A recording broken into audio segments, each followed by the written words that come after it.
Nuestra Señora de los Dolores del Escorial. Año 1980.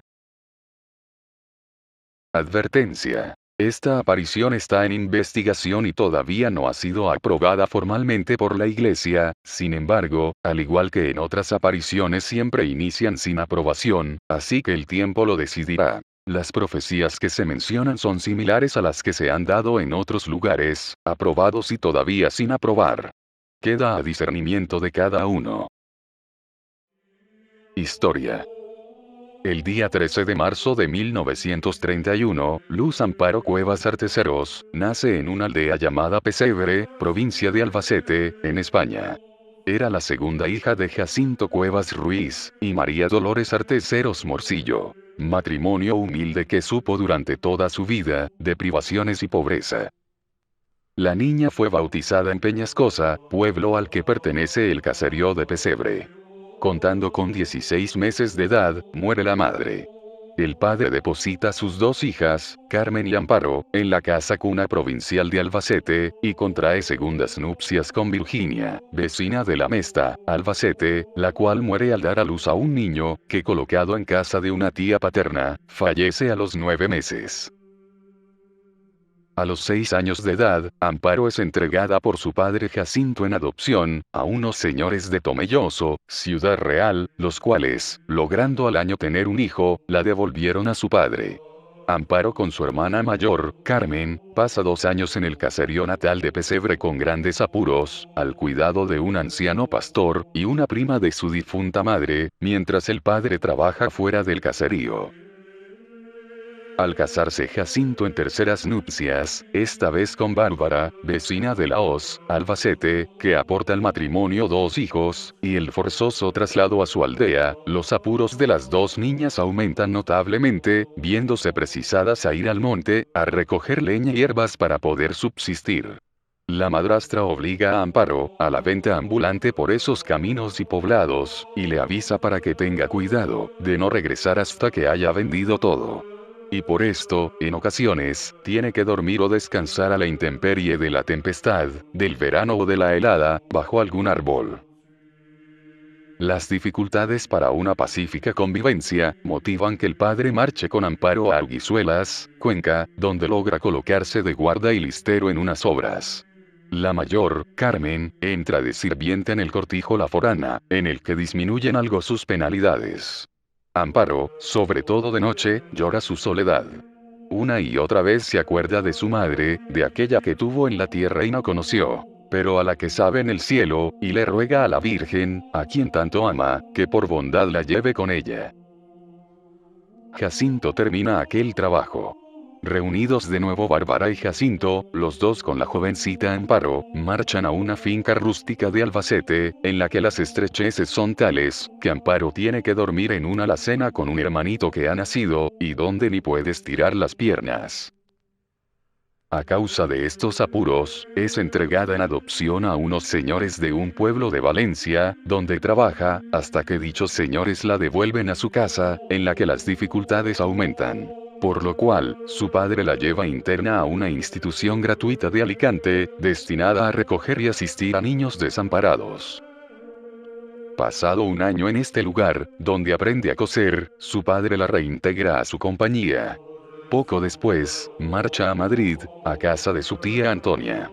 Trabaja como empleada doméstica, hasta que contrae matrimonio con el joven Nicasio Barderas, el 28 de febrero de 1957, en la parroquia de San Lorenzo de El Escorial, población en la que se instala el joven matrimonio.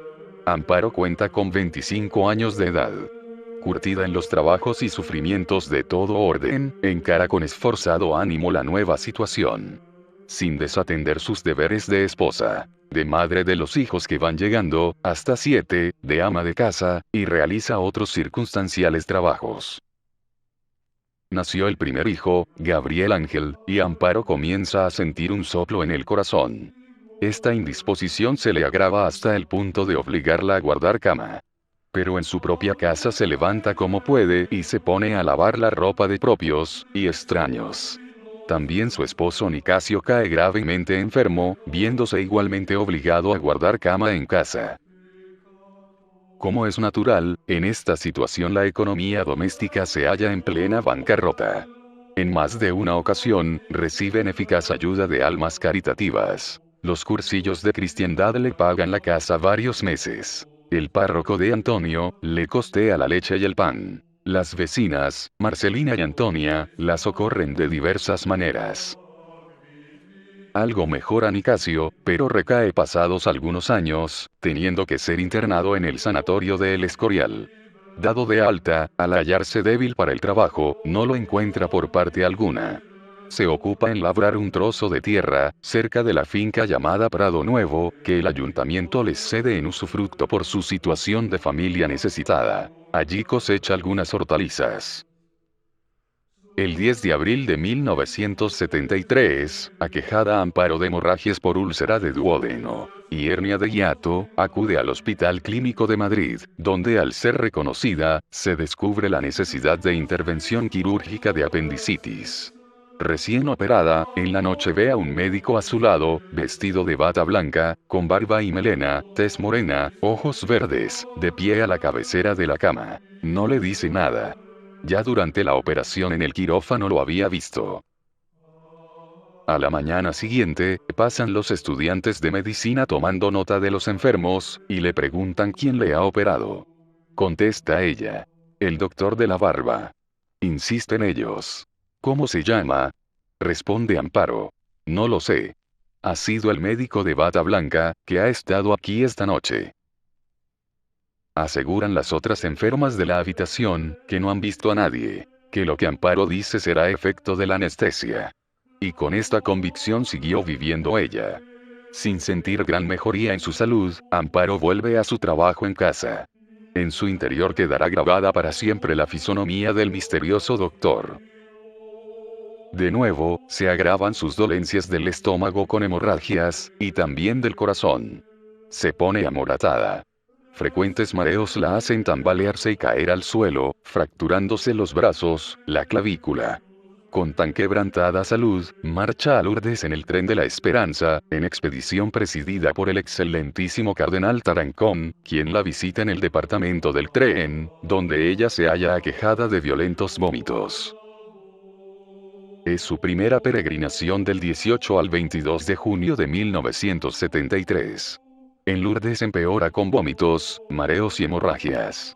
No ve a la Virgen, pero, sin verla, la siente y llora copiosamente con intensa emoción. Regresa sin curación, pues ha pedido la salud para otras personas y no para sí. En el tren de regreso mira para atrás sintiendo dejar allí a la Virgen, y no sabe explicar lo que en su corazón siente, ya desde el mismo Lourdes.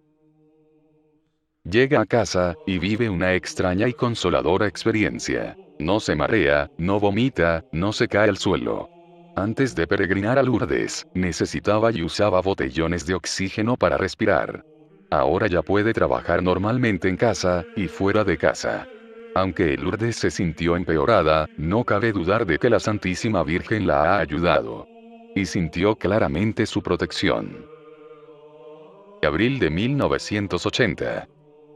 Por el mes de abril de 1980, Amparo fue empleada como asistente en el domicilio de Miguel Martínez y Julia Sotillo, un matrimonio que primero con 2 hijos, Jesús y Beatriz, de 9 y 7 años respectivamente, tendrán luego otras 2 niñas, María y Amparo. Viven en la calle de Santa Rosa, de San Lorenzo de El Escorial, y diariamente se desplazan a trabajar a la tienda que tienen en Madrid. Contrataron a Luz Amparo para que cuidara de sus hijos y de la casa durante su ausencia.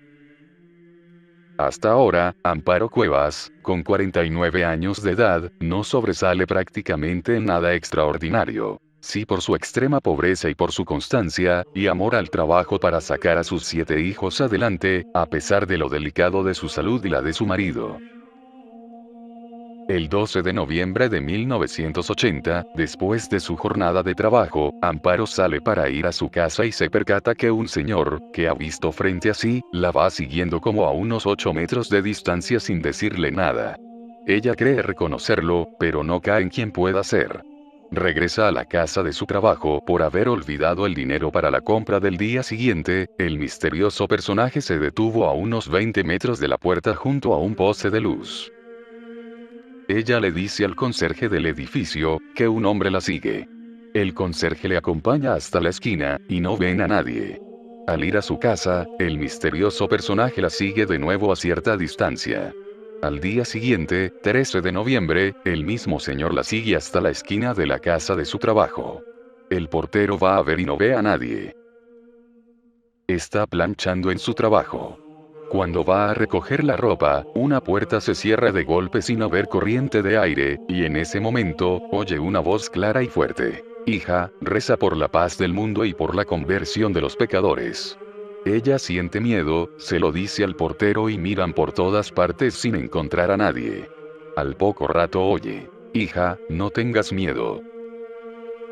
Iba a iluminarse la habitación con destellos de varios colores, y en medio de una nube aparece el mismo personaje del clínico, el mismo que la había seguido por la calle con su bata blanca como en el hospital. Ella cree que es su padre difunto. Pero ese personaje le dice, sí, hija, soy tu Padre Celestial. En esta casa no hay nada de embrujamiento. Reza por la paz del mundo y la conversión de los pecadores. Entonces comprende que es la voz de Jesús, y que lo había visto en el clínico. El sábado 15 de noviembre, estando en la casa donde trabaja con la hija de los dueños, Beatriz, ve en medio de un gran resplandor una cruz, y en ella ve a Cristo clavado, sangrando por la frente, costado, rodillas, pies y manos. Entonces a Amparo, le empieza a salir sangre por la frente y manos. En ese momento el crucificado le dice, hija mía, esto es la pasión de Cristo. Es una prueba. La tienes que pasar entera. Ella dice, esto no lo resisto. Y él le responde, si tú en unos segundos no lo resistes, ¿cuánto pasaría yo horas enteras en la cruz, muriendo por los mismos que me estaban crucificando? Puedes salvar muchas almas con tus dolores. Cristo le pregunta si acepta los dolores y ella le responde, con vuestra ayuda, Señor, los soportaré. Mientras tanto, la sangre iba desapareciendo sola. El día 20, al llegar a su trabajo, el portero se percata de que a Amparo le están sangrando las manos, aunque ella procura ocultarlo.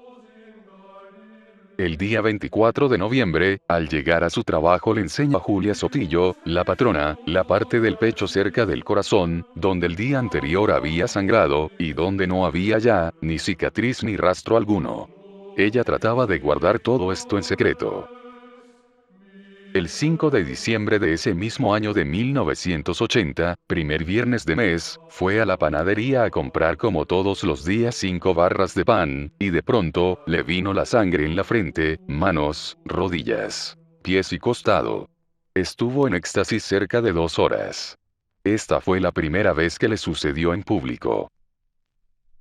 Innumerables testigos relatan sus experiencias, en distintos momentos, viendo estos sangrados, bilocación, éxtasis, curaciones milagrosas, conversiones, olores a rosas, fenómenos visuales en el sol y exorcismos. Don Daniel Tejero de Villers, licenciado en Psicología por la Universidad de la Sorbona, y doctor por la Universidad Complutense, donde es profesor de Psicología General, nos dice: cuando he examinado la personalidad de Amparo, no he encontrado en ella absolutamente ningún rasgo que pueda parecer patológico. Considero que Amparo es una mujer sencilla, humilde, bondadosa, comprensiva, y que tiene lo que podíamos llamar, la base fundamental de la salud psíquica, que es aceptar cargar con sus propias frustraciones, cargar con su propia cruz. Eso, un moderno psicoanalista lo ha definido como la salud. Es decir, aceptar sus propias frustraciones es un síntoma de salud. En ella no he visto, por lo tanto, nada patológico. El 14 de junio de 1981, habían terminado de comer, cerca del pequeño huerto que cuidaba su esposo, propiedad del ayuntamiento de El Escorial. Su hijo Pedro, Marcos con su esposa y Amparo, fueron a por agua a la fuente de la finca, llamada Prado Nuevo, en cuyo pilón abrevaban los toros que había por allí. Pedro y Marcos fueron los primeros, que vieron salir del hueco de un fresno, una como nube algodonada, que se extendía por toda la copa del árbol. Los 4 comenzaron a sentir un intenso aroma de rosas e incienso. Ese mismo día, domingo de la Santísima Trinidad, comenzaron las apariciones públicas de la Virgen María Amparo Cuevas. Aquel día, nos dice ella, que pudo contemplar a la Virgen de los Dolores sobre un fresno. La Virgen tenía unas lágrimas silenciosas que surcaban sus mejillas. Su belleza era extraordinaria y estaba sobre una nube. Tenía una túnica granate y un manto negro, que le cubría la cabeza, y debajo de la capucha del manto, tenía un velo de encaje blanco. Se apareció sobre un fresno, que a partir de ese momento, se convierte en el centro de reunión de multitud de personas a lo largo de los años, para orar con especial devoción, sobre todo el Santo Rosario. Más de 33 veces en diferentes apariciones, la Virgen pedía la construcción de una capilla. Ese día la Virgen, sobre el fresno, le dijo: «Soy la Virgen Dolorosa. Quiero que se construya en este lugar una capilla, en honor de mi nombre, que se venga a meditar de cualquier parte del mundo la pasión de mi Hijo, que está completamente olvidada. Todo el que venga a rezar diariamente el rosario, será bendecido por mí. Muchos serán marcados con una cruz en la frente. Haced penitencia. Haced oración. Si hacen lo que yo digo, habrá curaciones.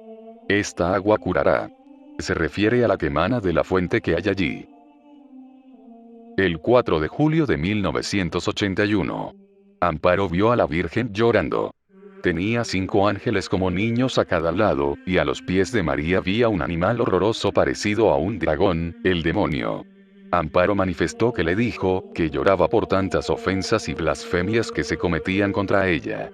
Y dice: «Me dijo quiénes eran algunas de esas personas, y yo a algunas de ellas les dije que no volvieran a blasfemar contra la Virgen». El 26 de noviembre de 1981, vio al demonio. Dice: «Aparentaba ser joven, sus ojos rojizos muy rabiosos. Vestía ropa oscura con una especie de capa plisada. Olía a azufre y medicamentos. Sus pies como de hombre eran feos. En su mano derecha portaba una vara de casi 1 metro de largo, que echaba chispas y llamaradas, con la que quemó algunas cosas. Algunos de estos objetos se conservan quemados». Julia Sotillo afirma: «Una vez vinieron 4 jovencitas a charlar con Amparo, y ésta les habló del infierno y del peligro de condenarse. 3 de ellas se rieron de sus palabras, e incluso una le escupió. Poco después, avisaron a Amparo de que había habido un accidente de tráfico cerca de allí, a consecuencia del cual fallecieron 4 jóvenes en el acto. Amparo envió allí a Pedro Fernández y a Julián Argüello, miembros de la comunidad, porque pensaba que eran las mismas chicas con las que había estado hablando. Al ver las fotografías, comprobaron efectivamente que eran ellas. El primer sábado de mes, el Señor permitió a Amparo hablar con ellas en uno de sus éxtasis.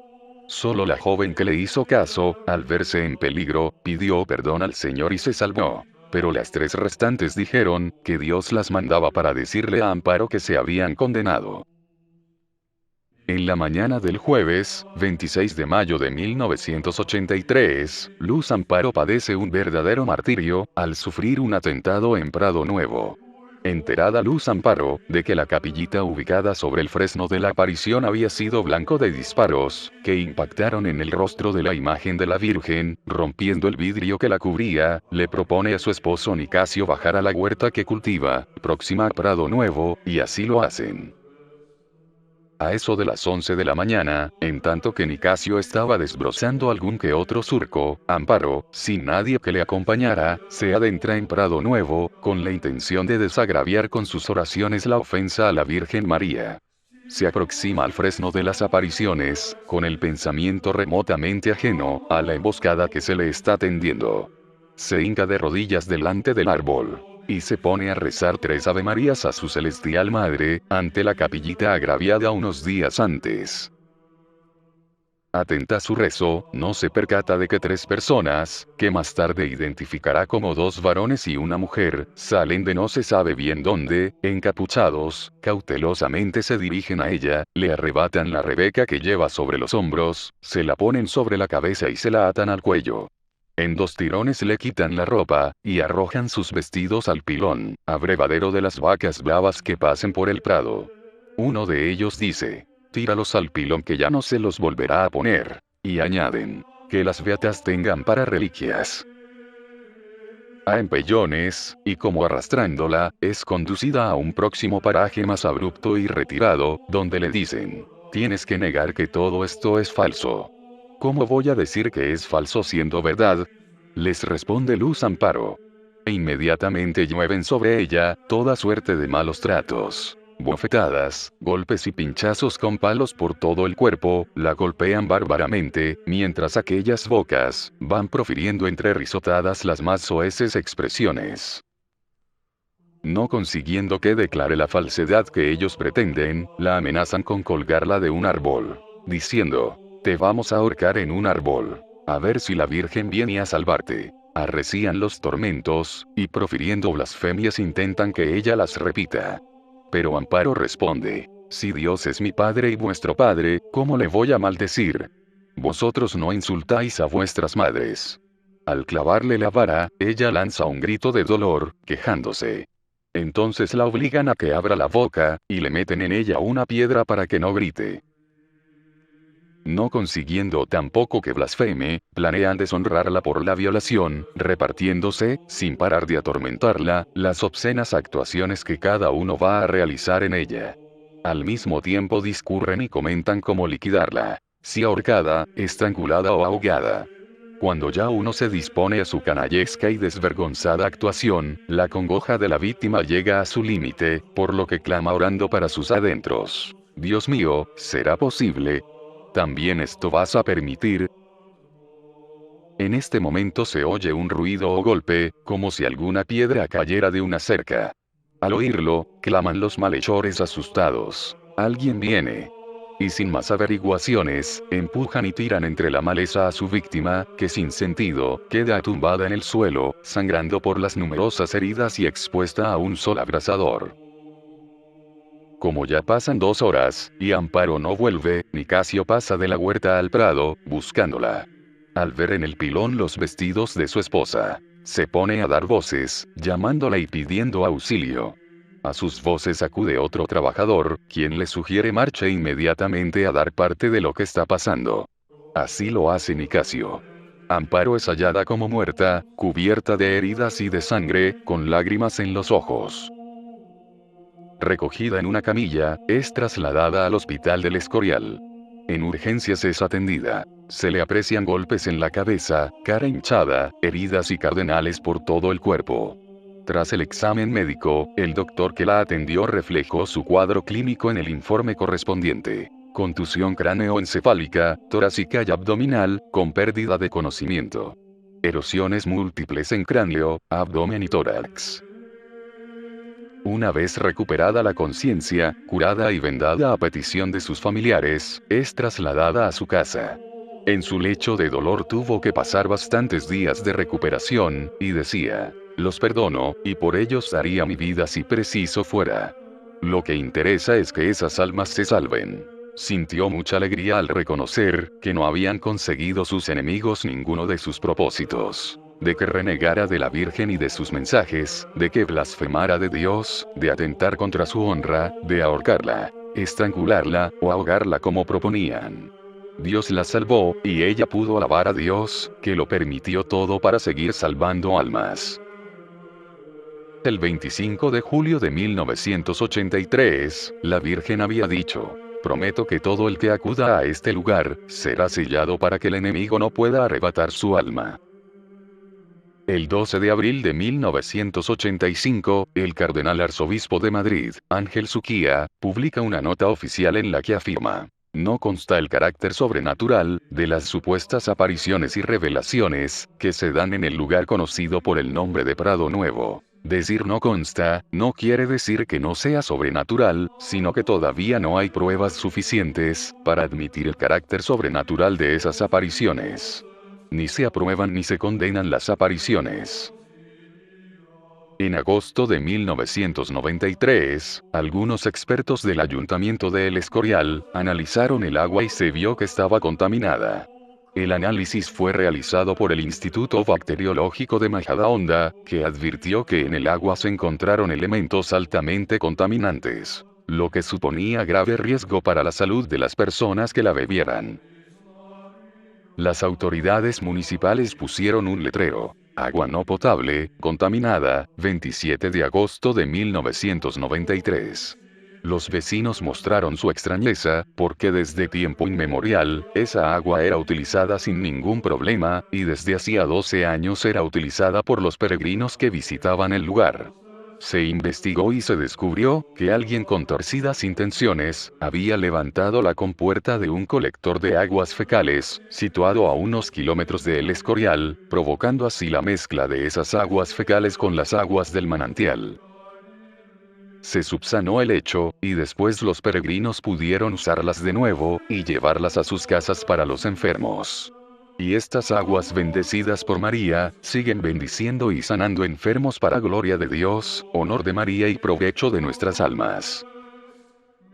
El 3 de febrero de 1994, los devotos sufrieron ataques de grupos contrarios, que sabiéndolo, o sin saber, estaban luchando contra la Virgen, o mejor dicho contra Dios, a quien tendrán que dar cuenta de sus actos. Varias veces quitaron la capillita de la Virgen, que se colocaba en el fresno. En marzo 2 veces pusieron vallas metálicas, para impedir que las personas se reúnan en el lugar. El 4 de noviembre de 1995, aseguró: hoy están encargados los ángeles, de sellar las frentes de todos los presentes, y simultáneamente se sintieron olores de rosa. En diciembre de 1995, todos recibieron una bendición especial de Jesucristo, para el día de las tinieblas, 3 días de tinieblas. Amparo vio que la Virgen marcaba a algunas personas con la crucecita del rosario, haciendo la señal de la cruz en la frente. Y había indicado el lugar rectangular entre árboles, donde quería que se edificase la capilla en su honor. 4 de septiembre de 1996. Jacinto Jesús, el sexto hijo de Amparo, era un joven de 29 años, alto, moreno y simpático. Fue hallado muerto en la madrugada del 4 de septiembre de 1996, en La Atalaya, una residencia de la Fundación Virgen de los Dolores, de la calle Carlos III de El Escorial. Estaba tendido boca abajo sobre un sofá. Tenía el pecho amoratado y un ojo herido. Además, un vómito de sangre salía de su boca. En su mano izquierda se halló una aguja hipodérmica, gran cantidad de pastillas repartidas por todo su cuerpo, y una jeringuilla en el suelo. Habían colocado la escena del supuesto crimen, para hacer parecer que se había suicidado. Para todos era conocido que durante un tiempo había sido adicto a las drogas, pero lo había podido superar, y se había integrado a la comunidad que rodeaba a su madre. Trabajaba junto con Marcos Vera. Algunos periódicos aprovecharon la oportunidad para denigrar a su madre y las supuestas apariciones de El Escorial, diciendo que había muerto de una sobredosis de droga. Pero se descubrió que el joven había sido amenazado de muerte meses antes del crimen. Confesó que eran 2 hombres y una mujer. Igual que los que agredieron salvajemente a su madre en Prado Nuevo. Jacinto Jesús había comunicado ya: me han amenazado con matar a mi hija y a su mamá, si no hago lo que me piden. Parece que él se negó en todo momento a las exigencias de sus amenazantes, y en verdad, fue un verdadero mártir, ya que prefirió morir antes que calumniar a su madre y a los seguidores de las apariciones. De hecho, a los 3 días de su muerte, Amparo en un éxtasis escuchó a su propio hijo decirle: no sufráis por mí. Estoy en un lugar muy bello y quiero que lo alcancéis vosotros también. Enseñad a mi niña, el camino de esta salvación, que no tenga un camino sin retorno, que tenga un camino de salvación y de gloria. Gracias a todos los que habéis rezado una oración por mi alma. El 5 de octubre, la Virgen le habló a Amparo de su hijo, dándole a entender que había triunfado, por no haber cedido al chantaje de sus enemigos. Amparo tuvo ese día una visión, de cómo había sido el crimen, y su hijo le dijo: fue una terrible venganza, mamá, por el solo hecho de ser tu hijo. El 26 de mayo de 1997, hubo un acuerdo con la familia propietaria del terreno de Prado Nuevo, para comprar el terreno de 72 hectáreas por 5.400.000 euros. En total, se le apareció a lo largo de varios años, unas 376 veces. El 4 de mayo de 2002, finalizaron los mensajes. El Señor le dijo en esa ocasión: solo pido, hijos míos, que meditéis todos los mensajes, que todo se va cumpliendo. Meditad desde el primero hasta el último. Veréis cómo todo lo que se ha dicho se cumple. No habrá ya más mensajes, pero habrá bendiciones muy especiales, y marcas que quedarán selladas en las frentes de los devotos. El 14 de junio de 2006, el cardenal Rouco aprobó la fundación de una casa de formación para seminaristas de la obra de la Virgen de Prado Nuevo. El 7 de febrero de 2009, el cardenal Rouco Varela autorizó la celebración de misas. El 6 de febrero de 2010, también permitió a los sacerdotes y religiosos participar en las procesiones y rosarios de Prado Nuevo. El 20 de febrero de 2012, autorizó la construcción de una capilla para tener actos de culto. Amparo murió el 17 de agosto de 2012. Y el 30 de abril de 2012, autorizó la construcción de la capilla pedida por la Virgen. Infierno, cielo y purgatorio. María le hizo ver un día el infierno, el cielo y el purgatorio. Le dijo: los tormentos que se aproximan son horribles, explica lo que ves en este momento. Estoy viendo un planeta oscuro, lleno de cieno que huele mal, veo muchos seres abominables luchando unos contra otros, blasfemando, están metidos hasta la cintura. Ahora huele a azufre. Se oyen gemidos por todas partes. Es horrible. Sí, hija mía, mira sus rostros desencajados por los sufrimientos. No se oye nada más que lamentos. Mira, no hay ni un bosque, ni un río, no hay nada más que oscuridad, tinieblas. ¿No es triste pensar que se condenan todos por su voluntad? No quiero que se condenen, pero son ingratos, no quieren hacer caso. Mira, hija mía, qué distinto es este astro. Estas estrellas que están separadas de la Tierra, son las moradas en las que está la vida eterna. Mira qué separación hay tan inmensa de la Tierra. Mira qué lagos tan inmensos de colores. Mira qué almas más puras. Mira qué prados más llenos de bellas flores. Mira qué árboles de bellos frutos, como jamás has visto en ninguna parte de la Tierra. Yo creo que vale la pena sufrir, para gozar aquí toda la eternidad, hija mía. La Virgen le permitió ver también el purgatorio. Era un lugar oscuro, con una tenue luminosidad anaranjada, en nada parecida a la diáfana luz de Dios. Divisó allí figuras humanas, introducidas en una especie de hornos o nichos, donde recibían el castigo proporcionado a sus pecados. Los grandes pecadores sufrían más. El tormento se hacía sentir con mayor intensidad en la parte del cuerpo con la que más se hubiese ofendido al Señor. Si una persona había blasfemado contra Dios, o calumniado al prójimo, el dolor más fuerte se localizaba en la boca. Si había deseado a una mujer casada, o realizado cualquier otro acto impuro, en el pensamiento, o en las manos, si había robado.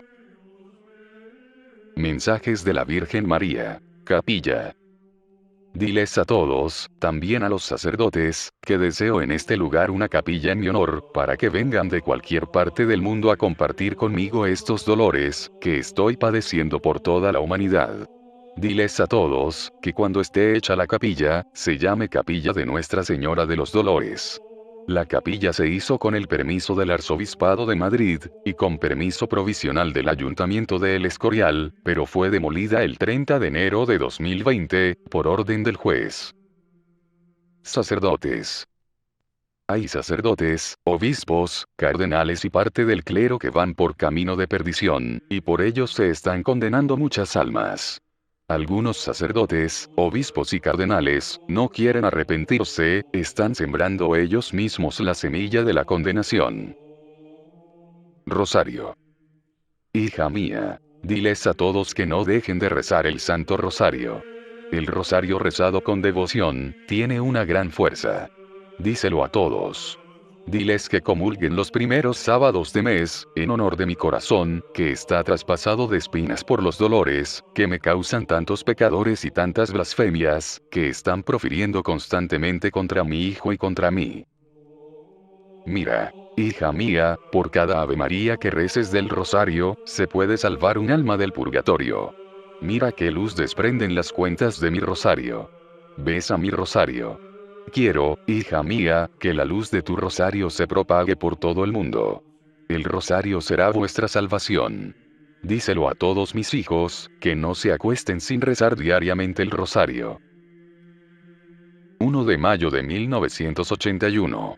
Nos dice Amparo. Me miró muy triste, tenía una vela en cada mano, y estaba pidiendo por la paz del mundo. Tenía una cara bellísima, y aparentaba unos 19 o 20 años. Me dijo, hija mía, no dejéis de rezar el rosario. El rosario rezado con devoción tiene mucho poder. Con vuestra oración y penitencia, nos ayudaréis a mi hijo y a mí a salvar muchas almas que están errantes, esperando que alguien las salve. También le dijo Jesús, como no cambien y sigan abusando de mi misericordia, el mundo se verá envuelto en una gran guerra, serán destruidas varias naciones, habrá muchas muertes, caerán nubes de fuego que abrazarán la tierra, todo esto será lo más horrible que ha sido conocido por la humanidad. Diles a todos los que no hacen caso de los mensajes de mi madre, ni de sus súplicas, que sepan que el castigo está muy cerca, que sepan también, que es mi madre la que está sujetando ese castigo con sus lágrimas. España. Rezad el rosario todos los días, y meditad un ratito después de cada misterio, ofrecedlo por la paz del mundo, especialmente por España, porque España está a punto de ser castigada. Hija mía, rezad por la paz de España. Hijos míos, España está en un gran peligro, haced oración y penitencia. Con el Santo Rosario se puede salvar toda la humanidad. Reza mucho por España, que empezará el castigo por España. Rusia. Pedid mucho por la conversión de Rusia. Rusia es el azote de la humanidad. Pedid que se convierta. Ofrece tus dolores por la conversión de Rusia, hija mía. Rusia destruirá todo. Pedid que se convierta.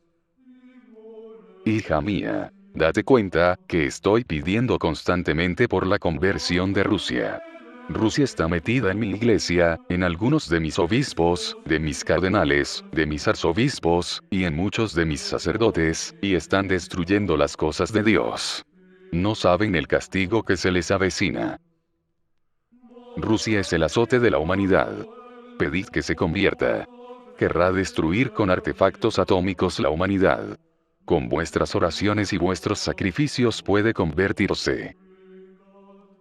El aviso y el castigo. Dios Padre va a enviar dos castigos muy grandes. Uno en forma de guerra, revoluciones y peligros revolucionarios. Y el otro enviado por el cielo. Vendrá sobre la tierra una oscuridad intensa, que durará 3 días y 3 noches. Nada será visible, el aire se volverá pestilente y nocivo, y dañará, aunque no exclusivamente a los enemigos de la religión. Durante los 3 días de tinieblas, la luz artificial será imposible. Solo las velas benditas arderán durante estos días. Los fieles deberán permanecer en sus casas, rezando el rosario y pidiendo a Dios misericordia. Habrá 3 días de oscuridad. El sol se oscurecerá y la luna dará una luz muy tenue. Los verdaderos hijos de Dios seguirán con la oración. Serán días terribles. El mundo está al borde del precipicio. La masonería se ha metido en la iglesia. La sociedad está próxima a los más terribles castigos. Habrá muchas muertes, habrá enfermedades, habrá grandes guerras. Rezad, la oración lo puede todo, rezad mucho por la salvación de las almas, por la salvación del mundo entero. El castigo alcanzará y destruirá las 2/3 partes de la humanidad. A pesar de eso, de todos los avisos, no hacen caso, que se arrepientan, que hagan caso de los mensajes de mi madre. Si los hombres no cambian y dejan de ofender a Dios, habrá manifestaciones que causarán terror a los habitantes de la tierra. Se oirán grandes sonidos en el aire, habrá toda clase de temblores, las casas volarán por los aires, muchos cuerpos volarán, y la piel se desprenderá de su cuerpo. Todos los ojos lo verán, y aún muchos no creerán. Así de endurecidos están los corazones de los humanos. Haced penitencia y haced oración. Acercaos a la Eucaristía, confesad vuestras culpas. Hija mía, pronto habrá un aviso. Este aviso será para toda la humanidad. Muchos, hija mía, se ríen de mis mensajes, más les valiera no haber nacido. El castigo será horrible. Se oirán grandes sonidos en el aire, que causarán terror a toda la humanidad. Habrá grandes terremotos, desaparecerán grandes naciones. Quiero que se salve por lo menos la tercera parte de la humanidad. Hija mía, sobre este planeta Tierra se avecina un castigo muy grande, como jamás ha visto la humanidad. Grandes nubes de humo y de fuego, destruirán lo que los hombres han construido. Grandes terremotos también habrá, fuertes huracanes, grandes sequías. Será horrible. Ave Crux, Ave María.